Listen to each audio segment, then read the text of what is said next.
Mesdames, Messieurs, bonjour et bienvenue. Vous êtes sur Ziana TV, la chaîne au cœur des diasporas. C'est un entretien spécial que nous vous proposons en ce début de soirée, puisque nous allons quitter l'Europe, l'Afrique, atterrir en Asie, où depuis quelques jours séjourne une délégation de la diaspora congolaise, conduite par Guima Fimba, Andrea Gombe et Blaise Titembo. On va revenir sur ces enjeux. C'est vrai que vous avez été surpris de voir toutes ces images avec ces hauts sommets himalayens qui montrent qu'aujourd'hui, la diaspora congolaise essaie, pas qu'essaie, mais exporte, je dirais, la situation du Congo aussi loin qu'on ne pouvait imaginer, jusqu'à arriver au cime de l'Himalaya et là, peut-être soumettre la situation du Congo à sa sainteté, le Dalai Lama. En direct, donc, mesdames, messieurs, monsieur Andrea Gombe, donc, qui est le coordonnateur de Ça suffit. Andrea Gombe, bonjour.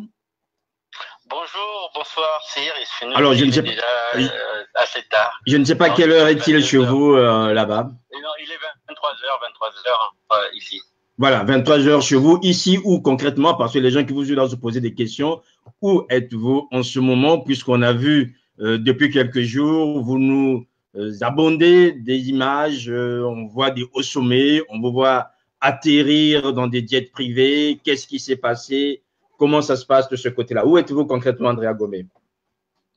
Nous sommes concrètement dans le nord de l'Inde, dans une région qui s'appelle l'Himachal Pradesh.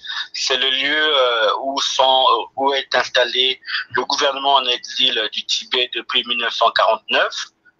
Donc, ils y sont installés depuis pas mal d'années et on a coutume d'appeler ça le Tibet indien, en fait, puisque nous sommes en lisière des montagnes de l'Himalaya et de l'autre côté de la montagne, c'est le Tibet dit chinois, mais en fait, le Tibet n'a jamais été une partie de la Chine, mais suite à l'histoire politique des deux pays, il y a eu une occupation de l'un par l'autre et des divergences et des maltraitances. Donc, nous sommes dans cet endroit qu'on appelle l'Himachal Pradesh. Voilà, dans cet endroit, ben, on se poserait la question, que faites-vous là-bas? Ah, on connaît quand même ces hauteurs et tout le froid qui pourrait quand même dissuader même les hommes les plus tenaces. Oui, mais ce travail, vous le savez, mon cher Cyr, c'est la continuité d'un travail qui a été amorcé depuis un certain moment. Donc, après la phase d'analyse de collecte d'informations, nous avions décidé, et c'était même sur votre plateau, d'intensifier le travail contre Denis Sassou et sa dictature afin d'y mettre un terme. Donc, ce n'était pas que des slogans, nous avions pris l'élan nécessaire pour déployer. Et donc là, c'est la continuité du voyage que nous avions effectué à Prague récemment en octobre dernier. Arriver aussi loin, peut-être qu'on ne l'imaginait pas, André Ngomé. Ceux qui n'imaginent pas, c'est ceux qui n'arrivent jamais à rien. Il faut rêver, il faut d'abord rêver son monde et ensuite se donner les moyens d'achever ses rêves. Et notre rêve, nous l'avons dit, nous l'avons répété, c'est que le Congo puisse être libre, libre non seulement de la dictature, mais aussi libre de certain nombre d'allégeances qui avaient été fixées par nos anciens à un certain moment où peut-être cela se justifiait. Donc nous pensons aussi bien au président Machamba Débat rencontrant Mao Tse-tung que des postures pro-françaises de M. Sassou recevant quasiment tous les présidents français au Congo. Donc il y a un certain nombre de choses qui ont été faites, qui ont été décidées, un certain nombre d'acquis, et c'est pour ça que nous avons parlé de Big Bang géostratégique. Il est grand temps de réviser un certain nombre d'accords pour essayer de voir quels sont ceux qui sont bénéfiques pour le peuple congolais, quels sont ceux qui ont marché, faire un peu un bilan. Quand même, on a 60 ans d'indépendance bientôt, ou si on n'en est pas déjà, il faut quand même tirer les enseignements de ce petit passé que nous avons en commun avec la communauté internationale.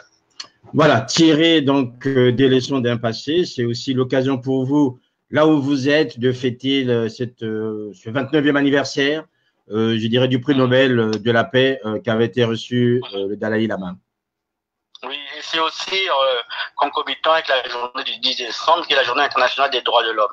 C'est ce qui justifie que le collectif a été invité par son Excellence le président Lobsang Songhai de l'autorité tibétaine, que j'avais vu à Prague et qui souhaitait justement nous voir, nous inviter, dire venez parce que nous allons parler de droits humains, vous vous battez pour les droits humains et que nous avons quelque chose en commun, cette inspiration pour la paix, et donc nous sommes venus non seulement l'honorer de son invitation, mais aussi nouer un certain nombre d'accords de travail notamment pour les prisonniers politiques, comme vous avez pu voir la banderole, parce que le Tibet est confronté à cette situation de prisonniers politiques bien avant nous, sinon dans des échelles beaucoup plus élevées. Ils ont développé des stratégies, des techniques, des partenariats internationaux qui les permettent depuis, comme je vous l'ai dit, 49, de résister et même parfois de faire libérer certains. Donc, il y a quelque chose à apprendre et partout il y a quelque chose à apprendre et apprendre. Nous sommes présents et nous sommes à l'école non seulement des grandes nations, mais des cultures qui ont su transcender la haine et la violence. Tout ce que nous avons vu et visité, c'est une société apaisée, des gens vraiment d'une bonté extraordinaire malgré le drame qu'ils vivent. Alors, malgré le drame, des gens qui ont une bonté, dites-vous, André Ngombe, vous-même, cet après-midi, dans la journée, vous êtes intervenu, vous étiez le premier à intervenir. Quel message avez-vous passé aux Tibétains? Nous avons passé déjà un message d'amitié, un message de similitude, parce que c'est cette expression vraiment qu'il faudra retenir, le Big Bang géostratégique. Le Tibet équivaut quasiment au Congo d'un point de vue stratégique. C'est le château d'eau de l'Asie. Donc tous les grands fleuves d'Asie prennent leur naissance au Tibet. C'est un panier de ressources, des grandes ressources rares, aussi bien le tantal et plein d'autres choses, de l'uranium. Et quand nous voyons la situation géostratégique de l'Afrique centrale, nous sommes dans le même problème. C'est le château d'eau de l'Afrique, dans les grands fleuves africains, que ce soit le fleuve Congo, le Nil, le Zambèze, l'Ogooué, etc. En bassin du Congo. Et le bassin du Congo regorge des ressources rares, donc le cobalt, etc. Et du coup, l'approche des puissances impérialistes reste la même sur ce type de territoire. Donc, il faut empêcher l'émergence dans ce territoire-là d'États fiables, d'États solides, d'États indépendants, parce que cela pourrait contrevenir à leur aspiration à l'exploitation illimitée et sauvage des ressources. Donc, nous sommes dans cette analyse, et comme ils sont confrontés à ce type de problème et qu'ils ont un début de solution, donc nous sommes à cette école-là. Voilà, évidemment, le message s'achevait par un message universaliste, au sens de dire nous ne devons pas avoir peur, nous n'avons pas peur, et tout être humain qui se doit a droit à la démocratie, a droit à la liberté, et ensemble, nous pouvons nous battre, ensemble, pour améliorer cela. Voilà, se battre, améliorer. Vous vous êtes aussi battu pour 2 hommes. On a vu donc cette banderole demandons la liberté pour Jean-Marie Michel Mokoko et André Okombe Salissa. Non, pas pour 2 hommes, pour tous, parce qu'au milieu, on a mis les 2 figures symboliques. Comme d'habitude, il faut incarner un combat, donc Jean-Marie Michel Mokoko et Okombe, que nous qualifions, nous, aujourd'hui, d'incarnation même de la notion de liberté de conscience. Parce que ce sont des hommes qui n'ont rien à gagner à rester en prison, au sens où, à n'importe quel moment, ils pourraient prendre leur téléphone ou gratter la porte et dire au matin, je reconnais que M. Denis Sassou Nguesso a gagné une élection, et il serait dans la rue avec femmes, enfants, nourriture, et ces mêmes moyens financiers, puisque Sassou les récompenserait. Et ils ont choisi, au nom d'une éthique et d'une idée qui les dépasse, celle d'un Congolais, de rester en prison et dans une posture républicaine, afin de garder une espèce d'espoir pour le peuple qui avait mis leur confiance en au moment de l'élection de 2016.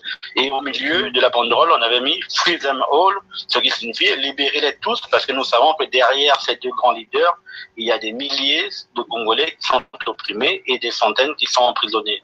Donc c'est vraiment une incarnation du combat, mais c'est vraiment pour tous les prisonniers d'opinion du Congo. Quand un Tibétain vous pose la question, André Okombe, comment va le Congo, que lui dites-vous? Nous disons la vérité, le Congo va mal, et nous le disons, le Congo est malade d'abord d'une idée. L'idée dont le Congo est vraiment malade, c'est celle de penser que le pouvoir est au bout du fusil. C'est une idée qui a été importée, qui a été implantée. C'est une idée qui vient de la doctrine de Mao Tse-tung, qui a été implantée dans les cerveaux congolais dans les années 60, 70, 80, à laquelle M. Sassou croit dur comme fer. Et c'est une idée folle, parce que aucune société apaisée, aucune société prospère ne peut se baser sur l'accaparement du pouvoir par le fusil. Ce n'est pas possible. Celui qui a le fusil, un jour, manquera de munitions. Et le jour où il n'aura plus de munitions, qu'est-ce qu'il fera? Voilà, on ne peut pas toujours être le plus fort. Et tout le temps, ce n'est pas possible. Et pour éviter, et je l'ai dit de nombreuses fois sur le plateau, nous sommes là pour éviter 2 choses. La dislocation du Congo, qui nous prend toujours au nez, et la violence extrême. Parce que ce qui s'est passé dans les années 90 peut et risque de revenir. Et M. Sassou, aujourd'hui, refuse d'accepter le fait qu'il n'est plus président du Congo depuis qu'il a commis différents forfaits qui l'ont disqualifié, non seulement pour conduire les destinées, mais même le peu d'héritage historique qu'il avait d'avoir permis la conférence nationale, il a lui-même détruit en détruisant sa propre constitution de 2015.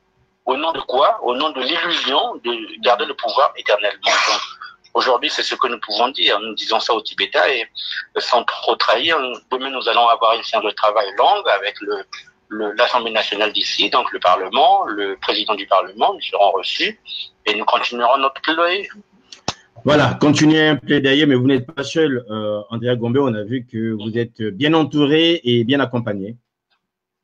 Ben oui, toujours. Nous sommes venus avec le grand frère Guima Fimba, qui représente la Fédération centrale des CJ3M, qui lui on aura une mission de travail avec le président de tibétaine et qui, en tant que politique, avancera un certain nombre d'idées et d'échanges avec le président. Et M. Titembo, représentant complètement ici un peu la frange du peuple congolais, donc s'adressera aux parlementaires. Et moi, en tant qu'activiste de société civile, je me suis adressé à l'ensemble de l'Assemblée pour parler du problème des droits humains à travers mon allocution. Donc, on a pensé cette visite de travail comme ça, afin que ça le plus pertinent dans les différents registres qui nous concernent en ce moment. Et le peuple tibétain est un peuple mature et très organisé. Ils ont des relais à travers le monde, suffisamment puissant aujourd'hui pour être un allié fiable de la cause congolaise. Et nous, en contrepartie, évidemment, parce que nous l'avons passé ainsi, nous devons nous faire un écho complet de tous les peuples qui luttent concrètement contre les tyrannies.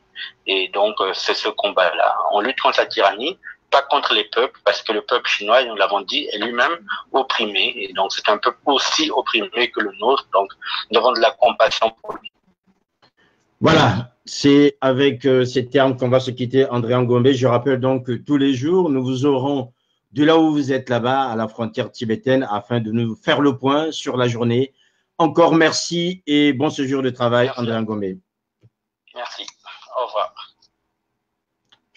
Voilà, mesdames, messieurs, vous avez fait donc cet entretien spécial, l'entretien du jour, hein, des cimes de l'Himalaya, où séjournent depuis quelques jours Andrea Gombe, Guima Fimba et Monsieur Blaise Titembo, afin toujours de continuer le plaidoyer en faveur du Congo et pour le Congo. Et là-bas, ça se passe donc du côté du Dalai Lama, qui sans doute aura de bonnes ondes pour que ce pays puisse aller de l'avant et surtout qu'il aille mieux.